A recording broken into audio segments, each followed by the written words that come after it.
Hi, my name is Simon Bowden and I've got Evan Bishop, the owner of Worldly Migration here today. Welcome, Evan. Thank you, Simon. Pleasure to be here. We've got a few questions to ask Evan. Perfect. Let's rip in. Okay, Evan, how do you describe exactly what you do? Yes, I'm a registered migration agent and I pitch myself as a migration law consultant. So in particular within the law, you've got migration law, but within that I just specialise in the employer-sponsored visas.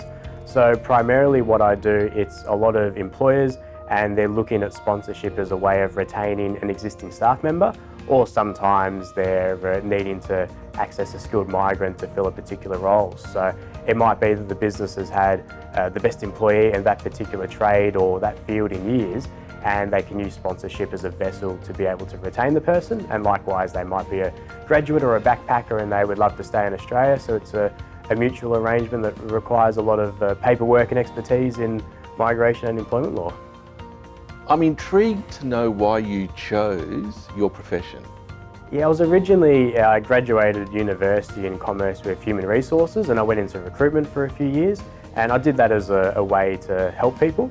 And from there, I was helping a lot of migrants into students and graduates into their first role in internship work experience in accounting, engineering, IT, and getting a good feel for the helping for them to get into their dream career in Australia. But the flip side of that as well, I had a lot of different migration agents and firms that would contact us as a recruitment agency, and they would need help with justifying the salary of a staff member, employment contracts, position descriptions, stuff like that, which I found quite straightforward and easy, and it gave me a sense of how that works for migration purposes. I decided as well that it was an industry that I could see could be quite dark at times, so I thought, well look, I'm going to go back to university and study and become the good guy in the industry and helping people for the right reasons. So helping people for not just getting into jobs, but helping families to achieve that Australian dream. What motivated you to become a migration agent? Becoming a registered migration agent means that I can help individuals and also the employers to achieve that migration outcome. So it might be retaining a staff member or bringing a staff member into Australia, but I can also help across all different types of migrations. So although I specialise in the employer space, I do partner visas from time to time, different student visa issues, and just general cancellations and tribunal representation across any type of migration, so any type of visas, not just employers, but businesses, families, partners, the works. Yeah, great. I can imagine in your profession, every client would be different.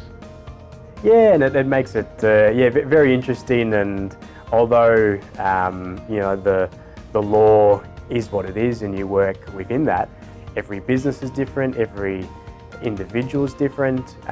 You might have, let's say, an accountant in an accounting firm. Well, every accountant's different. Every firm operates a bit differently. So it makes it really interesting, and very involved and sometimes intrusive, but very rewarding at the same time. I can imagine it would be fascinating. Yes, yeah, and it's great learning about different industries, different individuals, different cultures as well. Some cultures, they don't have what we would call a surname or a family name. Some countries, they operate off a different calendar, how different currencies work, and what sort of justifying how someone could earn the money in Australia compared to their home country. It's you become sort of well-travelled of the world with cultures without actually having to jump on a plane. It's very interesting stuff. Right here from your office in Melbourne. Yes, yeah, correct. What three client groups do you have? How do you describe them? Yeah, my three clients, they would be first and foremost the migrant, the individual themselves. Another client type that I pitch through is to the employers, because the employers and HR advisors and directors and managers, they might be the ones approaching me to retain the staff member.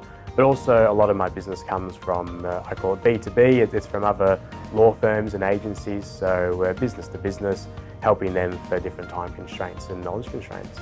Do you have any recent examples?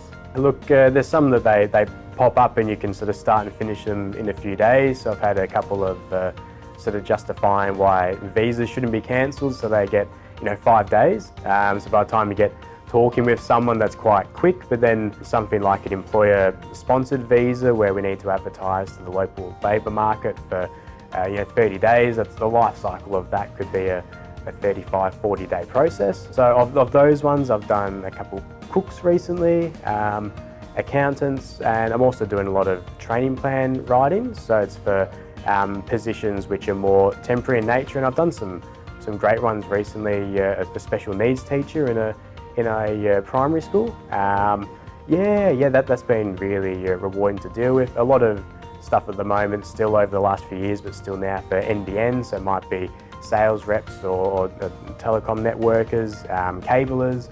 So yeah, you sort of get your short stint work, but you also get your longer life cycle work as well. Every individual's different, and I got into this field because it's a very hands-on, rewarding way of helping people. And every individual and their circumstances are different, but their journey might be different as well. So the outcome for people is a visa to stay in Australia for a purpose, whether it be temporarily for a 3-month work arrangement or a several-year work arrangement.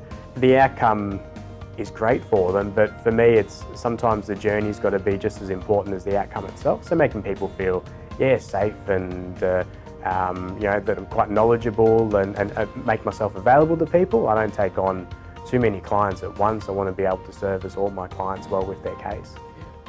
With your profession, Evan, with the language barriers, who do you actually deal with? Yeah, look, I guess a lot of the skilled migrants, so they're the employees on the sponsorship arrangement, they've got to have without getting technical about it, they've got to have a pretty decent level of English anyway, and it's an international standard of English, so someone might have got that testing from overseas and it's recognised around the world. But yeah, within that, primarily dealing, because I'm not bilingual, and primarily dealing with the businesses and the migrant themselves. That means that they've got a certain standard of English, and I, with the recruitment background, I can deal with those employers in a way that perhaps other migration agents can't, and that's why they outsource a lot of work to me, because I'm the employer visa specialist. I suppose with any profession, and I know mine is, you have the good, the bad and the ugly. How do you describe that to me? There's a lot of stuff within migration law in Australia that gets publicised in the news, but there's a lot of things that don't get publicised either. So good for me is when someone might have been in Australia for close to a decade, they've maybe been misguided along the journey, to help them on the straight and narrow and achieve that actual outcome that they're after. That's the good for me, because I come across a lot of people when they're at the end of that life cycle of their visa, and help them out. So most recently in that regards, I had a lady who, it was a partner visa, and she was getting questioned from the department on the finish line of attaining her PR as to why she'd travelled a couple times overseas without her partner. And look, I understand she did the visa herself, so she didn't know that she had to justify it, but it was one that took a bit of fighting, because it was 3 months overseas at one stage. Her grandma passed away, so she went back to Italy to take care of her mum and be there for a certain period of time. The partner couldn't go because he's studying full-time and working as well. So, and yeah, another trip she did, she went overseas to celebrate her friend's 30th birthday, popped over to Bali for a week or two. So they're quite reasonable questions from the department, but it's helping steer people in that regards. The bad is, within migration law, different countries, they've got risk assessments. So someone from a certain country is assessed differently to come to, say, study in Australia compared to someone from a different part of the world. And I feel like that's not quite publicised at all to the everyday Australian. And yeah, the ugly, look, I had a case recently. Migration law is always moving, it's always changing, and last August they introduced a training levy. So a Skilling Australians fund, if you're a business sponsor in a migrant, you pay some fees towards that fund as a privilege for sponsoring someone from overseas. That fund therefore goes back to Skilling Australians.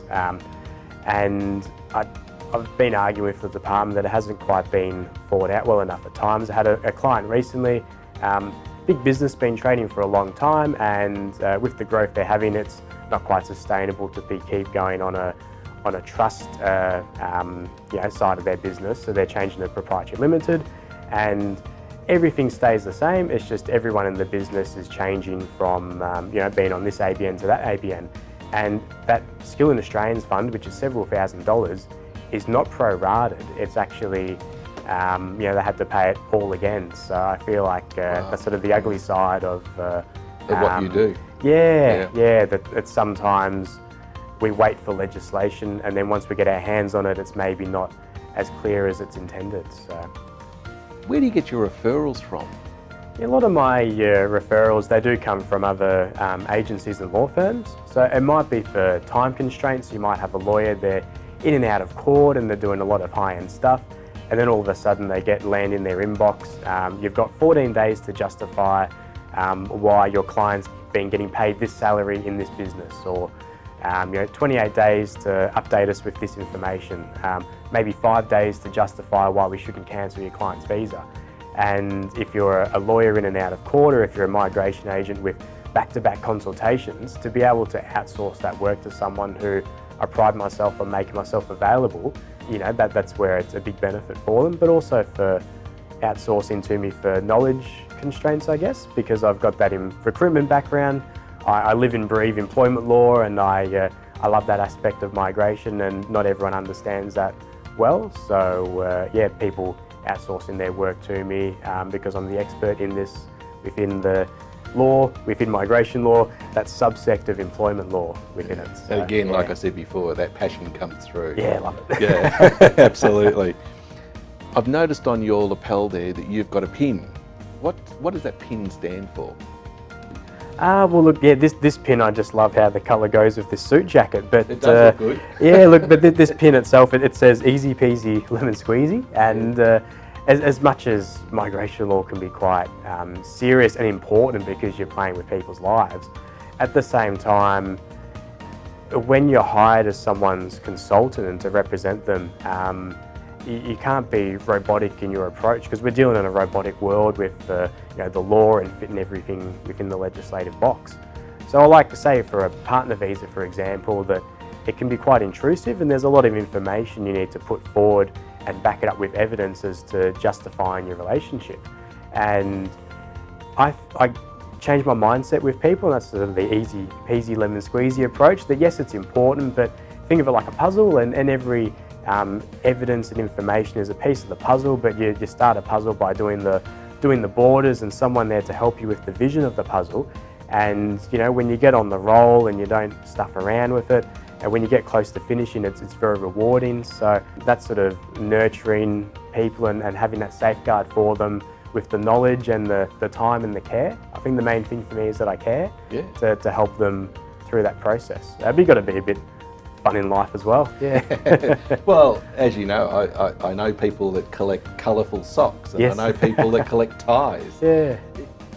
Do you collect these, and how many do you have? Yeah, look, I loved funky socks for a while there, but I just feel with socks that not everyone, you can't see them, so sometimes they're a bit wasted. So I got a couple fun pins about maybe 6 months ago, and it's just spiraled into, I wouldn't call it an obsession, but it sounds like an obsession to me. Yeah, the more online shopping you do and at markets and stuff, the more pins you come across, and there's a pin for every occasion. It could be a bit of someone's birthday party, or for events. I've got a special pin which is a registered migration agent pin, but then messages that can come across with pins as well. I've got one that I use as a vessel for sort of opening discussion for sort of mental health awareness, and actually they're good sort of conversation starters. And if I can chat to people and say, how are you doing and stuff like that, because as a small business owner, if you can be doing those extra things and not just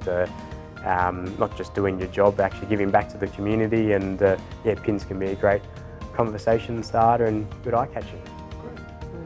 Is there any stigma in your role as a migration agent, as distinct from employing overseas people versus Australian people? Yeah, it's very interesting, because there's people that come from all walks of life, and they view it differently. You get some businesses that they haven't quite enhanced their capability to be able to understand how it works, and then there's other businesses that thrive off it.